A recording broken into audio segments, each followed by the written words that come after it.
ក្នុងពធលោកឧបមាថាខ្លួនយើងនេះជានគរកាយដែលមានព្រះរាជាមួយអង្គឈ្មោះប្របាទចិត្តរាជ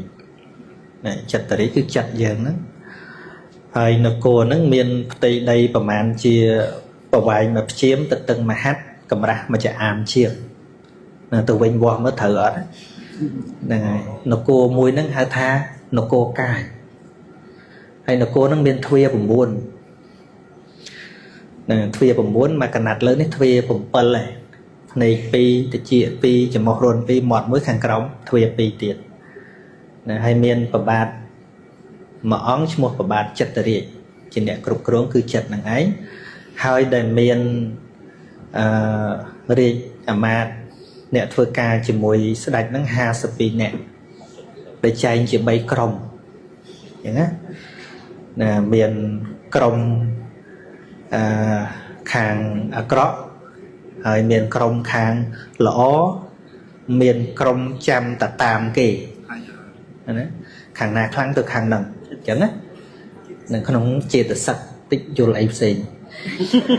ណាចេតសិកដូចជាអកុសលចេតសិកហ្នឹងដូចមន្ត្រីអាក្រក់ក្នុងចិត្តហ្នឹងណាហើយក្រុមមន្ត្រីល្អមាន25ហត្ថសោបនៈចេតសិកមានសទ្ធាសតិហេរិអត្តបៈជាដើមហ្នឹងហ្នឹងហើយមាន13ទៀតហ្នឹងអត់ទេអត់ច្បាស់ខាងណាទេខាងណាខ្លាំងទៅខាងហ្នឹងហៅថាអញ្ញសមានាហើយលោកបញ្យល់ថាកាលណាបើព្រះរាជានឹងបានអនុសាសន៍អំពីមន្ត្រីល្អល្អព្រះរាជានឹងសម្រេចបតីត្រូវធ្វើឲ្យនគរនឹងរុងរឿងកាលណាព្រះរាជានឹងត្រូវបានមន្ត្រីអាក្រក់14នាក់នឹងចាក់ចុចទៅព្រះរាជានឹងសម្រេចចិត្តខុសធ្វើឲ្យនគរនឹងមិនរុងរឿងទេនគរកាយហ្នឹងណាហ្នឹងហើយមន្ត្រី14នាក់ហ្នឹងវានឹងញុះញង់ឲ្យទៅធ្វើអាក្រក់តាមទ្វាកាយតាមទ្វាវាចាតាមទ្វាចិត្ត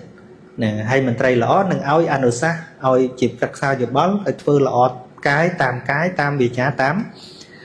មចិត្តទោះជារឿងកើតឡើងយ៉ាងណាក៏ដោយក៏រឿងទាំងអស់នោះវាមកតាមភ្នែក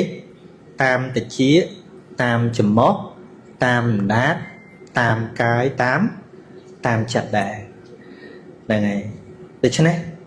ក្រៅពីការងារគិតគូររឿងស្រុកទេសហើយកុំភ្លេចការងារគិតគូរព្រំដែនរបស់យើងគឺព្រំដែនភ្នែកតិចច្រមុះអណ្ដាតកាយចិត្តមែនទែនទៅការទូនមានអប់រំផ្លូវកាយវិចារចិត្តនេះមិនចាំបាច់ទល់តែស្រុកកាត់សង្គ្រាមទេពេលណាក៏ដោយគ្រប់ពេលហើយមិនមែនថាទូនមានហ្នឹងសម្រាប់ទប់ទល់ពេលមានសង្គ្រាមឬក៏ពេលអត់សង្គ្រាមអត់ទេពីព្រោះពេលណាចៅខាងក្រៅអាចមានពេលមកអាចមានពេលឈប់ប៉ុន្តែចៅខាងក្នុងនេះមកអត់លះហែមែនទេមានរឿងខ្លះពិបាកជាងសង្គ្រាមជាយដែរនឹង